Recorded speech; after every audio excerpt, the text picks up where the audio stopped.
Salut Seb, merci. Content de te retrouver. Salut Cyril, merci de l'invitation, ça fait longtemps qu'on ne s'est pas vu. Tu t'es rasé d'ailleurs pour l'occasion, je te remercie. T'as vu? Alors rasé, mais j'ai quand même pas totalement. J'ai la moustache. Tu sais qu'il y a ma fille qui m'a dit, ouais, papa, je te préfère sans la barbe et sans la moustache. Et le premier truc qu'elle voulait que je rase, c'était la moustache. Trop bizarre.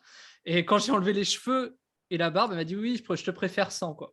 Donc du coup, il y a des chances que maintenant je laisse plus trop repousser quoi. Ma fille l'a demandé, donc voilà. Ah là, on peut pas lutter. Non, c'est clair. Bon, je suis très content de te retrouver aujourd'hui parce que je crois que tu voulais qu'on parle un peu des limites de LinkedIn. Enfin, on a décidé de parler des limites de LinkedIn. Mhm, Et pour ça, je voulais te poser quelques questions toutes simples sur les limites. mhm. C'est déjà, on ne peut pas tout faire avec LinkedIn. On ne peut pas automatiser à balle. Enfin, il y a forcément des limites, sinon on automatiserait tout le monde, on contacterait tout le monde et on ferait tous beaucoup, beaucoup d'argent. Donc, la question d'aujourd'hui, c'est quoi les limites de LinkedIn pour aller rendre son argent exponentiel? Est-ce que c'est le contact? Est-ce que c'est les envois d'emails? Est-ce que c'est, enfin, c'est quoi toi sur ton expérience et qu'est-ce que tu dirais à ça? Les limites, elles sont déjà sur ce que tu peux faire. Avant même de parler des limites de ce que tu peux envoyer, de ce que tu peux connecter, c'est déjà les limites de ce que tu peux faire, c'est-à-dire savoir à qui tu t'adresses et ce que ça peut produire réellement. Donc les limites, c'est déjà de ne pas se tromper de cible, par exemple, et de ne pas se tromper de message avant même de vouloir ensuite envoyer un certain nombre de messages. Donc l'idée, pour commencer, à mon sens, c'est d'avoir conscience que LinkedIn, ce n'est pas Facebook. C'est-à-dire que tu vas pouvoir sélectionner très finement des gens, mais à contrario, tu ne vas pas pouvoir sélectionner du B2C d'une manière classique. C'est très facile sur Facebook de trouver des gens qui sont passionnés par la voyance, par l'aquaponie ou quoi, ce que tu auras beaucoup plus de difficultés à trouver sur LinkedIn. Donc déjà, c'est la première limite, mais qui est inhérente finalement au réseau. La seconde, après, effectivement, c'est dans l'exploitation. Mais tu enlèves déjà une grosse partie, en fait, quand tu as cette cohérence-là de dire que tu ne vas pas envoyer ou pas vouloir envoyer à tout le monde, ça t'enlève déjà la moitié du boulot, quoi.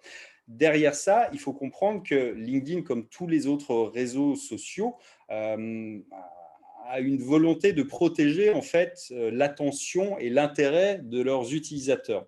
Ça veut dire que pendant longtemps, en fait, on l'a vu aussi puisqu'on a démarré il y a très longtemps, mais sur Facebook, au départ, tu pouvais envoyer n'importe quoi avec des profils un peu spammy, envoyer n'importe quel type de message, les gens cliquaient, ouvraient, blablabla, ça marchait. Sauf que ça marche plus parce que les gens en reçoivent trop. C'est comme le spam par mail. Ce qui fonctionne, c'est effectivement quelque chose qui va être plus harmonieux. Et ça, c'est l'objectif des plateformes, de faire en sorte d'éliminer les nuisances, les nuisibles, ce qui ne rapporte rien à leurs intérêts, à leurs utilisateurs, et tout en éliminant en fait tout le spam, quoi. Mais comme le fait les boîtes mail finalement quand on y regarde bien. Donc l'idée c'est que pour faire ça, ils utilisent à la fois des limites qui sont des limites en nombre de messages, en consultation de profil, et puis de l'autre côté ils vont vérifier certaines métriques. Donc pour les limites, il y a déjà une différence entre un compte gratuit, un compte de base, qui va te laisser consulter un certain nombre de pages et pas tout le réseau qui est sur LinkedIn. Exemple, si tu recherches les directeurs commerciaux à Paris, LinkedIn ne va pas te montrer tout ce qu'il a en stock. Il va t'en montrer une fraction, en fait, uniquement une fraction. Tu ne vas pas avoir accès à toute la base de données. En revanche, et à contrario, si tu as un compte premium, tu vas avoir plus de résultats. Tu n'auras pas forcément la totalité de la base non plus, même s'il y a des hacks pour arriver à en voir une plus grosse partie, mais tu vas en voir plus, mais tu ne pourras pas tout voir. L'autre partie ensuite, c'est de considérer que tu vas pas pouvoir te connecter avec tout le monde pour des questions de visibilité de réseau, mais aussi pour un certain nombre d'invitations que tu peux envoyer. Alors, on donne toujours un chiffre, mais le chiffre, ce qu'il faut retenir, c'est qu'il est basé aussi sur des métriques et que, en fait, il y a un curseur général, mais que ce curseur, il est variable en fonction d'autres métriques. J'explique. On dit aujourd'hui, mais encore une fois, au moment où on enregistre, ça va être ça, mais peut-être que dans 2 semaines, ils vont descendre ce curseur. Donc aujourd'hui, en fait, on va dire que c'est à peu près pour des comptes gratuits, une centaine d'invitations par semaine maintenant uniquement. Ils ont beaucoup réduit, mais ce chiffre, il peut être plus haut ou plus bas en fonction de la réponse que les gens apportent à tes invitations. Un exemple, si tu envoies 100 messages sur Gmail, par exemple, et que tout le monde l'ouvre, tu n'es pas un spammer. Si en revanche, il y a une personne sur les 100 qui ouvre, tu es un spammer. C'est la même chose sur LinkedIn, c'est-à-dire que ce chiffre est toujours à contrebalancer finalement avec une bonne cohérence avec ta cible, le message que tu envoies et la réponse que les gens apportent. Donc, c'est pour ça qu'il y avait une vraie importance à savoir à qui tu t'adresses en premier lieu. Ouais, j'allais justement prendre l'exemple de l'email. Tu m'as devancé, c'est exactement ça, c'est exactement la même chose. C'est que finalement, ils ont des règles anti-spam, si on peut dire comme ça, qu'il faut Ouais. juste comprendre pour pouvoir y aller. pouvoir envoyer, faire ce qu'il faut sur les comptes LinkedIn, etc. Et finalement, la devise, c'est less is big. En gros, moins, c'est plus, quoi. En gros, l'idée, c'est de dire cibler de manière beaucoup plus qualitative. Donc, ça ne sert à rien d'envoyer, par exemple, 50 000 invitations. De toute façon, tu ne pourras pas. Ça va être, tu vas te faire quoi? Bannir, striker.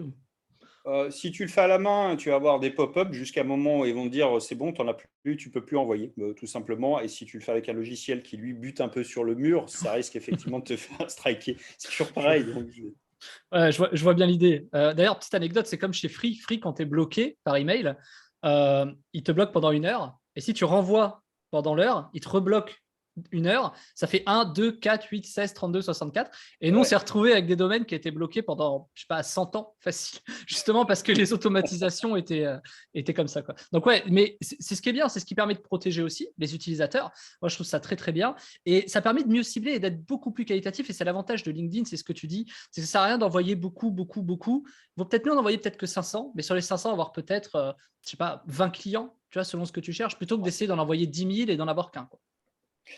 C'est très vrai. Et ce qu'on oublie aussi, ce que la plupart des gens oublient, c'est que sur LinkedIn, tu as plein de données en fait que tu vas pouvoir utiliser pour contextualiser ton invitation, pour contextualiser tes messages, et puis aussi pour cibler les bonnes personnes. C'est-à-dire que contrairement à ce qu'on a sur d'autres plateformes, tu vois, tu es limité. Mais là, en fait, tu peux utiliser des triggers. Tu vas savoir que telle personne s'intéresse à ce moment-là à tel sujet et que c'est le bon moment pour lui envoyer un message ou une invitation. Parce que justement, tu sais que à ce moment précis, elle est dans le mood. Et donc, en fait, tout le jeu, c'est à la fois de trouver les bonnes personnes et de construire un écosystème où effectivement, tu vas envoyer le moins de messages possible. Et c'est souvent ce qui devrait primer. C'est pas d'essayer d'en envoyer le plus, mais d'essayer d'en envoyer le moins possible pour rester même en deçà des limites de LinkedIn, parce que en fait, tu auras toujours une marge comme ça, mais surtout, ça veut dire que ça va te forcer à travailler sur la qualité. D'ailleurs, on a exactement la même démarche en call mailing, c'est très symétrique en réalité, parce que fondamentalement, on peut s'appuyer vraiment sur des triggers qui sont des éléments sur lesquels on va dire tiens, celui-ci, il est vraiment là, il est bon, il est au bon endroit de sa réflexion. Et ça fait sens que je lui envoie un message ou une connexion, une invitation ou un petit MP si on est déjà connecté. Et puis, ça va te permettre comme ça de bosser en plus en semi-automatique avec des messages que tu peux calibrer avec ce que tu as à disposition. On a énormément d'informations sur LinkedIn. Tu sais dans quel secteur d'activité les gens bossent, quel est leur poste, tu as accès à leur CV, tu as accès à leur boîte, à l'activité de leur boîte. Tu peux savoir exactement tout ce qui se passe. C'est vrai que c'est beaucoup plus fastidieux que de dire j'appuie sur un bouton et il s'envoie 100 000. Mais la réalité, c'est que dans un cas, ça ne marche pas, on ne te laissera pas le faire, quoi. Est-ce que ça veut dire qu'il n'y a aucune limite concernant justement les ciblages ou la segmentation, dans le sens où on peut trouver tout ce qu'on veut? Par exemple, je sais pas, s'ils cherchent des gens qui euh, je sais pas, font de la pêche au requin, par exemple, j'en sais rien, je prends vraiment des exemples qui ont vraiment très très éloignés. On est capable vraiment de trouver dans les audiences n'importe quel type de prospect Non, qu'on peut imaginer, non? Alors, c'est quoi les non, limites là-dessus alors? c'est ce que je disais ouais, au tout début, c'est ça, je pense, la limite, comparativement à Facebook, où tu vois, tu t'intéresses effectivement aux gens qui s'intéressent à la pêche au requin, tu as trouvé un groupe Facebook dans lequel ils sont.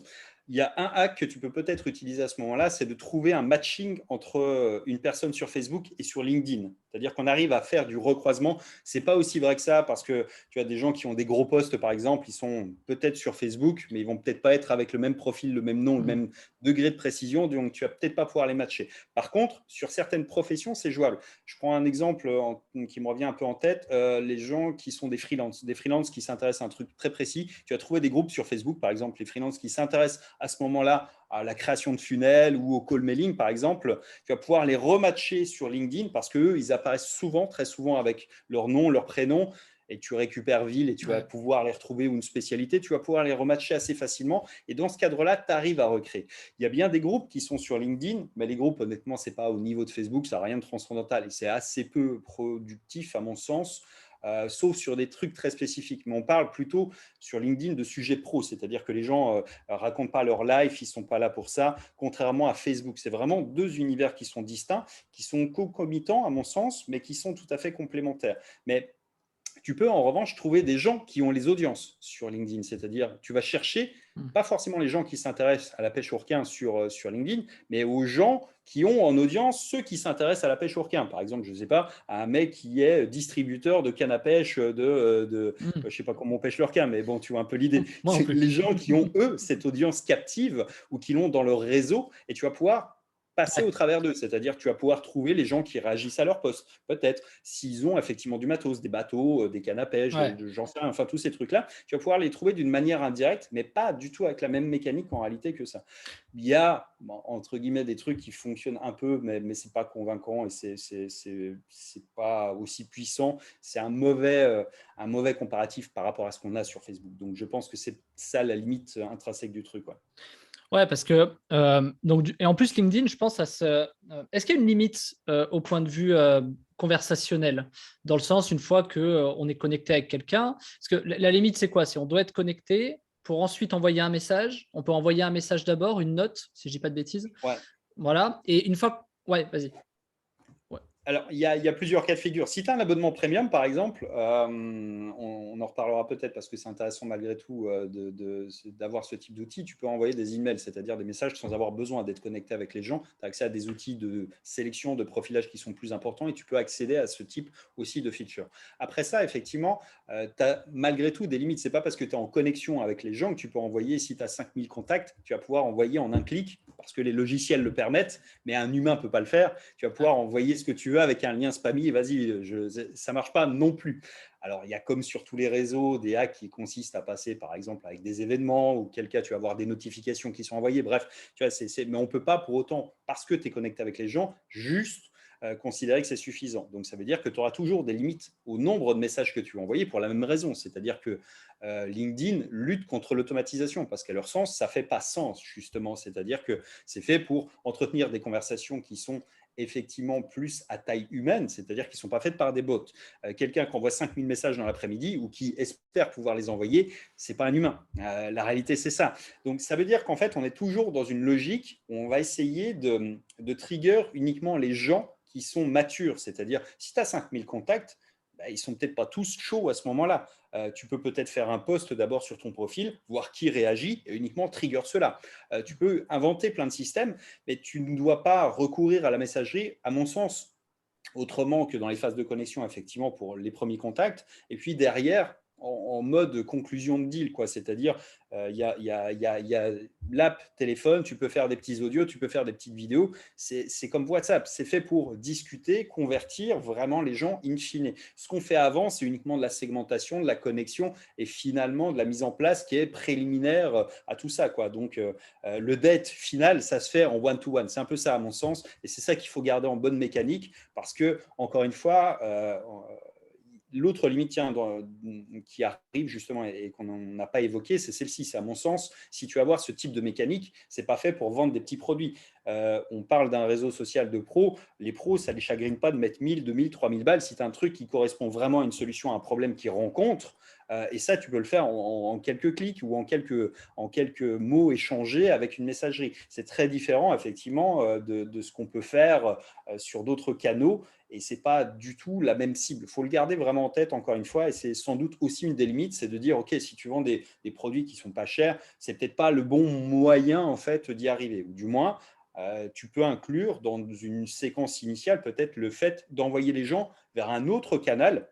Je sais pas, toi, tu utilises beaucoup Telegram. Voilà, tu pourrais dire, OK, les gens qui se connectent, je vais tout de suite leur proposer de venir rejoindre la communauté sur Telegram où je partage du contenu. En fait, on va les transférer finalement et ça fait que ce flot de messages, c'est un flot de messages initiaux qui se noie dans un volume quotidien, qui se répartit automatiquement avec de l'automatisation, encore une fois, qui est plus intelligente que vraiment violente, quoi. En fait, l'idée, c'est pas de faire j'appuie sur un bouton et il s'envoie 5000 messages à tous mes contacts. Non, ça marche pas. Mais en revanche, créer des séquences de messages qui te permettent d'agencer un funnel dès le départ quand tu envisages ta démarche sur LinkedIn, c'est très cohérent et c'est très pertinent et c'est un truc qui roule tout seul, tu vois, parce que tu dis, OK, tous les jours, j'ai tant d'invités qui vont partir, ensuite, il y en a tant qui vont accepter, et de ces tant qui vont accepter, il y en a machin qui vont rejoindre mon groupe, et in fine, au bout d'une semaine, 2 semaines, un mois, 6 mois, tu te retrouves avec une énorme communauté que finalement, tu peux vraiment trigger facilement sur le truc, quoi.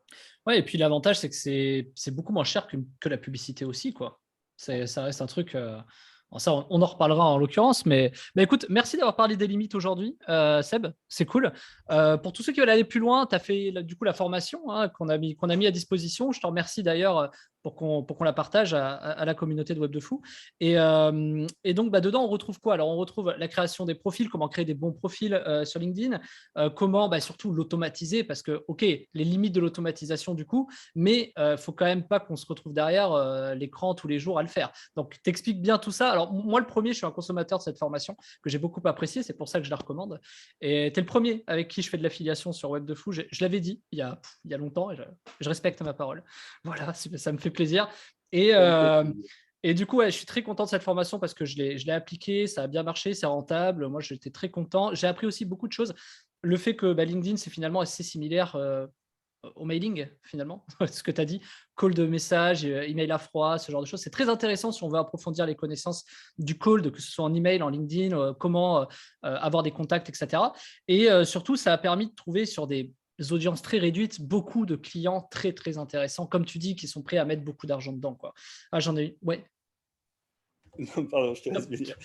Je vois avec la bouche, tu sais, que tu veux parler. Mais ouais, alors vas-y, je t'en prie.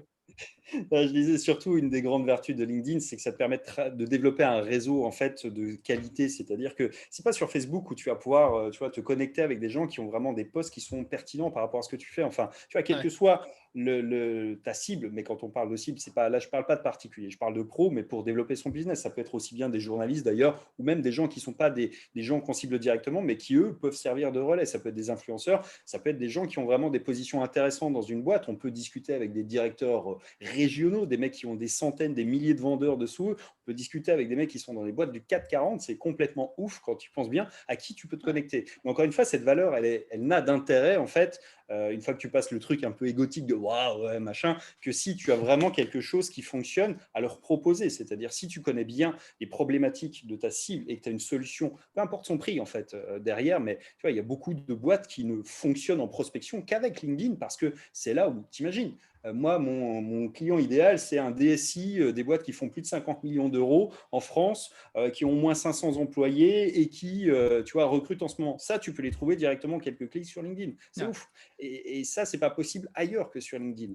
Et ça te permet de discuter en quelques clics, d'entrer en connexion avec eux. Encore une fois, si tu respectes les étapes qu'on a pu évoquer, effectivement, qu'on creuse dans le pack de formation qu'on a prévu. Donc, effectivement, comment est-ce qu'on crée un profil magnétique? Tu vois, un profil, les gens, une photo, un machin. Non, ça marche pas tout à fait comme ça. Il ne faut pas oublier que les gens se réfèrent au premier truc qu'ils voient, c'est-à-dire ton profil.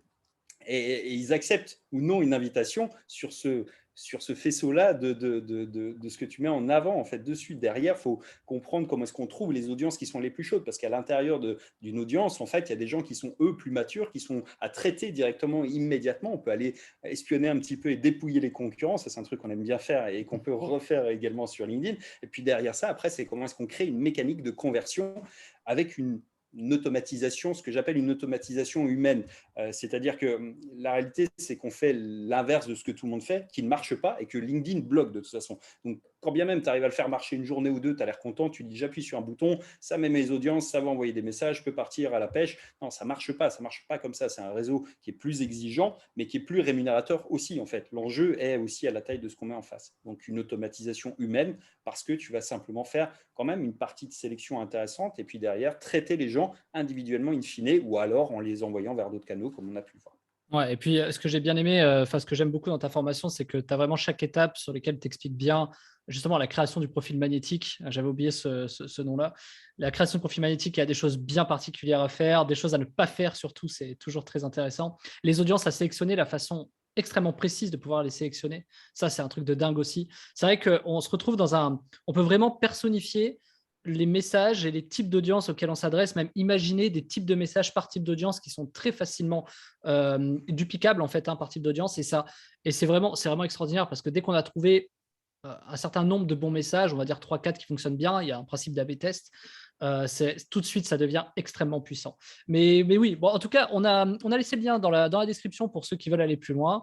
Vous avez qu'à cliquer dessus. Comme d'hab, vous mettez la CB, puis on se retrouve tous de l'autre côté. La CB est importante. Sans CB, il ne se passe rien. Mais merci Seb, merci, je te retrouve demain. On va aborder un autre sujet. Et puis, merci à toi pour nous avoir expliqué les limites de LinkedIn. C'était un grand plaisir. À demain. Salut.